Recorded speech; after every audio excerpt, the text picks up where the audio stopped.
The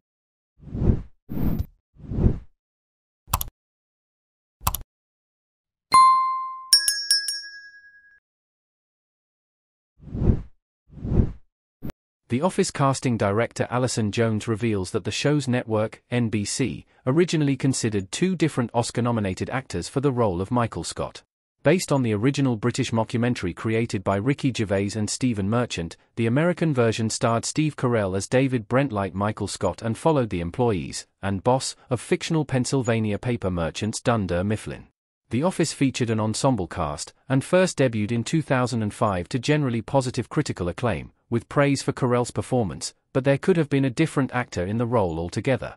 While on an episode of Office Ladies podcast, via People, Jones opened up to the Office co-stars Jenna Fisher and Angela Kinsey that NBC actually wanted some big-name stars when seeking to cast Michael Scott. She said that Carell was not the first choice and stated that the network wanted Academy Award nominees Philip Seymour Hoffman or Paul Giamatti in the leading role. She claims to have felt that neither actor would have wanted the role, as TV comedy was not taken seriously then, before revealing that Bob Odenkirk auditioned for the role. Check out Jones' comments below. What this reveal means for how The Office could have been. The show might have looked very different with a big star in the lead. The Office eventually became one of the most iconic and popular shows on American television and is widely regarded as one of the strongest remakes in TV history, but the series could have been a lot different. Much like its British counterpart, one of the reasons the show worked so well is because of the lack of big stars in the key roles. The fact that the show featured a little-known cast of actors added to the authenticity of the narrative and fed into the mundane life in corporate middle management, making the show more believable and funnier as a result. Had NBC gotten their way, the show's dynamic would certainly have been different, and the focus would have shifted more onto Michael's character, with a household name in the role.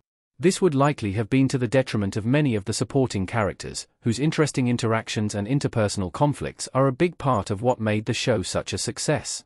Series creator Greg Daniels clearly had a vision, and the casting choices allowed the most effective way possible for the show to be a success. Our thoughts on if The Office had been a success without Carell.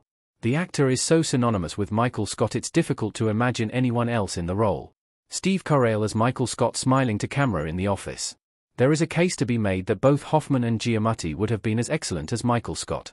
Giamatti brings an offbeat and eccentric edge to the character, and Hoffman injects a bombastic, larger-than-life quality, but it would not have been the same Michael Scott that we know. Carell's Michael Scott portrayal worked so well because he was unshackled by the constraints of formula and expectation, so he could approach the role with a fresh and interesting take. I think this made audiences connect so well with Michael Scott, and was a huge factor in the success of The Office.